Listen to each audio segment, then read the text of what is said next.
Kota Malang sebagai kota yang mendapat predikat kota pelajar, industri, budaya, dan pariwisata. Hal tersebut direfleksikan oleh The Multicultural University, Universitas PGRI Kanjuruhan Malang, sebagai sebuah kampus yang mengedepankan sivitas akademika dalam hubungan multikulturalisme.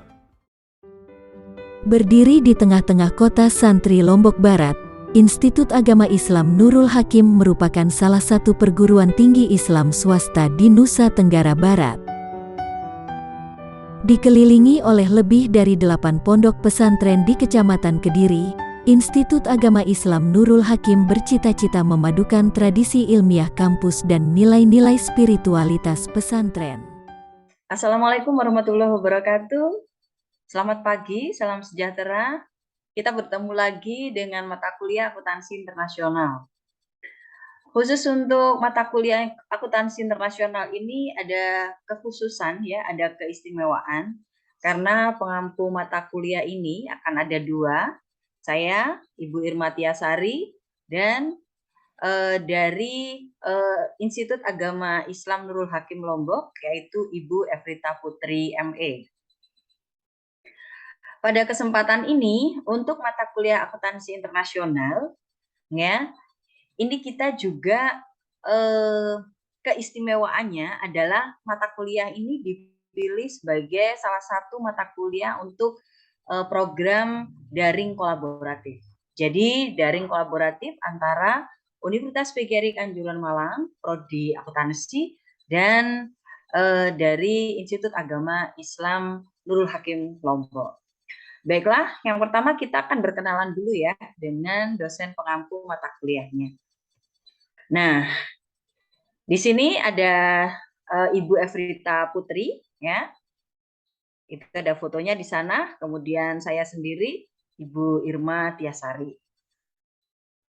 Nah, pada kesempatan ini, ya, akuntansi internasional itu adalah mata kuliah akuntansi yang memberikan pengetahuan dasar berkenaan dengan akuntansi internasional ya yang bersumber atau didapatkan dari International Financial Reporting Standard dan juga dari International Accounting Standard.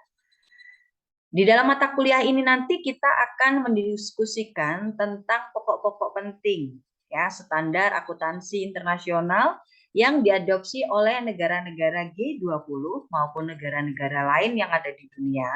Termasuk di dalamnya kita akan mempelajari bagaimana menganalisis laporan keuangan tersebut sesuai dengan standar internasional.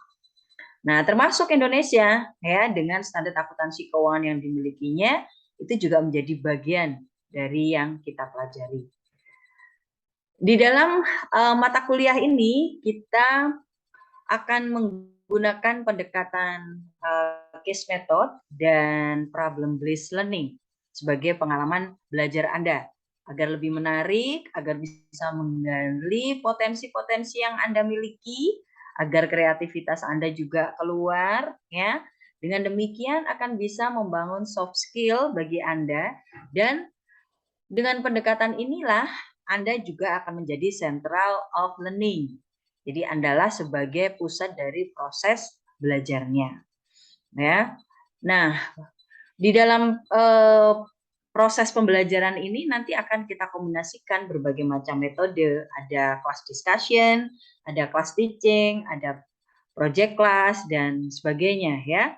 Nah, pendekatan ini dipilih supaya apa? Supaya capaian pembelajaran bisa didapatkan. Nah, apa sebenarnya capaian pembelajaran dari mata kuliah ini? Ada 2 macam ya capaian pembelajaran yang ingin dicapai. Yang pertama adalah mahasiswa dapat memahami pokok-pokok penting standar akuntansi internasional yang diadopsi oleh negara-negara G20 dan negara lain termasuk Indonesia melalui standar akuntansinya masing-masing. Yang kedua, ya, Anda juga bisa membaca ya, dan menganalisis laporan keuangan yang berbasis akuntansi internasional tersebut. Kemudian metode perkuliahan apa? Ya, tadi sempat di deskripsi perkuliahan disinggung ya bahwa kita akan mengkombinasikan beberapa metode perkuliahan yang menempatkan Anda sebagai center of learning. Nah, di sini kita akan menggunakan yang pertama metode presentasi. Apa yang akan Anda presentasikan nanti? Nah, Anda akan mempresentasikan didasarkan pada kelompok-kelompok yang nanti akan dibagi. Di sana nanti Anda bisa menyampaikan ide-ide Anda, bisa memaparkan hasil identifikasi dan penyajian laporan keuangan internasional di berbagai negara. Kemudian juga ada ceramah kreatif ya. Nah, sebenarnya ceramah kreatif ini adalah dipakai sebagai media penguatan konsep dan teori tentang akuntansi internasional. Ya. Kemudian ada experience sharing ya. Nah, kalau experience sharing ini kita nanti akan mengundang pakar atau praktisi ya yang sudah mengimplementasikan akuntansi internasional. Ya, bisa dari perusahaan atau mungkin dari praktisi akuntan. Nah, di mata kuliah ini kita selain menggunakan luring ya, kita juga masih mengoptimalkan keberadaan learning management system kita atau LMS kita, yaitu pada Unikama. Nah, ini adalah link yang bisa Anda akses sesuai dengan login dari masing-masing mahasiswa, begitu ya. Nah, apa tujuan kita masih mengoptimalkan LMS? Ya, yang pertama tentunya saya bisa sharing materi saya melalui LMS tersebut. Anda boleh mendownload ya, mempelajari di sana, dan beberapa instruksi pembelajaran juga sudah ada di sana. Baik itu mungkin forum diskusi, kemudian assignment yang harus dikumpulkan ya sesuai dengan batas penyampaian tugas ya, kemudian penilaian, interaksi dan sebagainya yang dilakukan secara digital. Jadi nanti kita diskusinya tidak hanya diskusi di kelas, tapi juga ada nanti forum yang ada di LMS kita Spandau Unikama. Nah, rencana pembelajaran kita itu sama dengan semester-semester sebelumnya. Kita ada 16 kali pertemuan, ya. Pertemuan pertama sampai ke-7 itu yang pertama adalah mengcover tentang apa sih akuntansi internasional itu, ya. Jadi overview tentang akuntansi internasional. Kemudian pertemuan yang selanjutnya, ya, yang apa alasan atau apa yang melatar belakangi IFRS di Indonesia dan di negara lain itu diadopsi. Jadi seperti itu, ya. Kemudian kita lanjutkan dengan gambaran umum dan pengenalan dari akuntansi internasional, ya, IFRS, kerangka konseptual dari IFRS, kemudian penyajian laporan keuangannya. Nanti kita bagi menjadi 1-2 karena di sana komponen-komponen laporan keuangan dan akun-akun yang di dalam juga cukup banyak sehingga ini membutuhkan 2 kali pertemuan untuk bisa kita selesaikan. Ya, dan kemudian juga penyajian laporan keuangan arus kas. Setelah itu di pertemuan ke-8 seperti biasa kita akan melakukan penilaian tengah semester melalui ujian tengah semester. Seperti itu ya.